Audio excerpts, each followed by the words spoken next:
আজি হেপাহৰ বহাগ বিহুৰ উৰুকা আৰু কাইলৈ গৰু বিহু।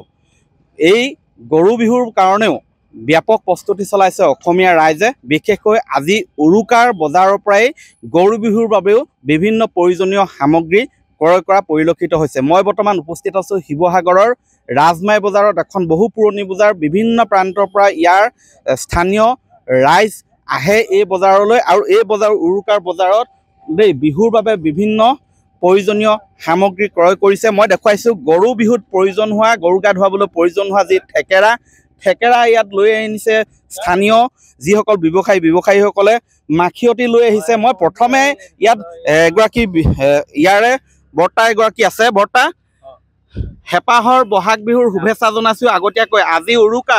নমস্কাৰ দেই সকলোকে। আজি বিকিবলৈ থেকেৰা, বেঙেনা, আপোনাৰ কেৰেলা, এই সকলোবিধ গৰু যিবিলাক গা ধোৱাটো প্ৰয়োজন হয়। ধৰক চাকত চিলাব লাগিব আমি, সেইদিনাখন আপোনাৰ খুব ধুনীয়াকৈ গৰু গা ধুৱাই সিহঁতক চাক মাৰিব লাগিব। অলপ দুটা দাঙি দেখুৱাব নেকি? দিম। এইবিলাক আমাৰ হেৰিয়াৰ দিচাংমুখৰ থেকেৰা।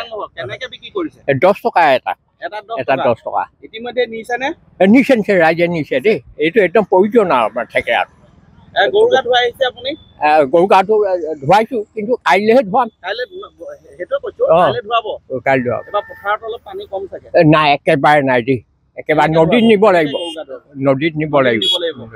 গৰু বিহুত অকণমান নাম এফাকি জানে নেকি কিবা? আজি জানো দেই। এইটো আমি যিটো নিয়ম কৰোঁ, গৰুবিলাকক যেতিয়া আমি চাকটো মাৰোঁ, লাও খা বেঙেনা খা, দিনক দিনে বাঢ়ি যা, মাৰে সৰু বাপেৰে সৰু, তহঁতি হবি বৰ বৰ গৰু। হয়, এনেধৰণেই ব্যৱসায়ীসকলৰ আনন্দ মনে ওলাই আহিছে। মই এগৰাকী গ্ৰাহক আছে, তেওঁৰ পৰা জানিব বিচাৰিম। দাদা, কি লৈছে? মই গৰু বিহু বজাৰ কৰিবলৈ আহিছোঁ। এইবোৰ মাখিয়তী, দীঘলতি, এইবোৰ তাৰপৰা বোলে থেকেৰা, বেঙেনা, এইবিলাক গৰু বিহুৰ কাৰণে গৰু গা ধোৱাৰ কাৰণে কমিছে। বাৰীত নাই এনেকুৱা বস্তু পাবলৈ নাই আজিকালি, বজাৰলৈ আহিবলগীয়া হৈছে। আৰু কেনেধৰণৰ প্ৰস্তুতি চলাইছে? আজি উৰুকা কি ক্ৰয় কৰিব? এইফালে চাই ক'ব। উৰুকা বজাৰত আজি কি ল'ব? সেইবিলাকে ল'ম আৰু কি ল'ব ন? বিহু বজাৰ, গৰু বিহু, এইবিলাক। ইয়াত মই দেখুৱাইছোঁ এইবিলাক মাখিয়তী গৰু গা ধুৱাবলৈ। এনেধৰণেই যিহেতু কাইলৈ গৰু বিহু, গৰু গা ধুৱাবলৈ মাখিয়তী ব্যৱহাৰ কৰা হয়, ল'বলৈ আহিছে। আৰু দাদা এজন আছে। দাদা, আপোনাৰ ঘৰ ক'ত? পালেঙি কচাইবৰা। আজি হেপাহৰ বহাগ বিহু উৰুকা শুভেচ্ছা জনাইছোঁ। আপোনালোকৰ থাকিল শুভেচ্ছা। ধন্যবাদ। আজি কি ল'বলৈ আহিছে? এইবোৰ মাখিয়তী, তাৰপৰা এইবোৰ কি কয়, এইবোৰ দীঘলতি এইবিলাক বিনা আছে। তাৰপৰা জাতিলাও এনেকৈ নিব লাগিব। হয়, মই এয়া দেখুৱাইছোঁ এটা সঁচাকৈয়ে এই যিখন বজাৰ, এই বজাৰখনত সকলোৱে উপলব্ধ। এয়া মাখিয়তী, এয়া টিকনি বৰুৱা, এই টিকনি বৰুৱা, দীঘলতি, এইবিলাক জাক দিবলৈ ব্যৱহাৰ কৰা হয়। যিহেতু গৰু বিহুৰ দিনাই জাক দিয়া হয়, এই সামগ্ৰীসমূহ, এই বস্তুবিলাক ব্যৱহাৰ কৰা হয়।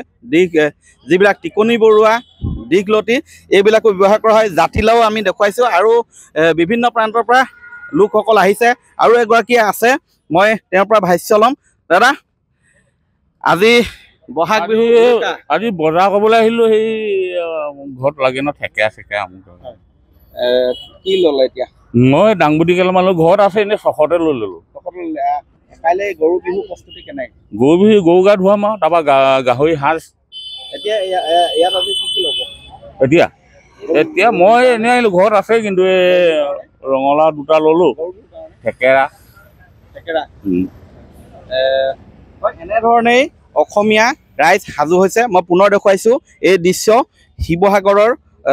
এনেধৰণেই ৰাইজ সাজু হৈছে। ইয়াত থেকেৰা ল'বলৈ, ইয়াত জাতিলাও, যিহেতু গৰু গা ধুৱাওঁতে জাতিলাও, থেকেৰা, কেৰেলা আদি ব্যৱহাৰ কৰা হয়। আৰু হেপাহৰ বহাগ বিহুৰ উৰুকা দিনা আজি এনেধৰণেই এই গৰু বিহু আৰু মানুহ বিহুৰ বাবে প্ৰস্তুতি চলাইছে, সামগ্ৰী ক্ৰয় কৰিছে ৰাইজে। আপুনি বিচৰা বাতৰি পাব কেৱল নিউজ 18 এপত। নিউজ 18 এপ ডাউনলোড কৰিবলৈ স্কেন কৰক এই QR কোড। গুগল প্লে ষ্টৰতো পাব এই নিউজ 18 এপ।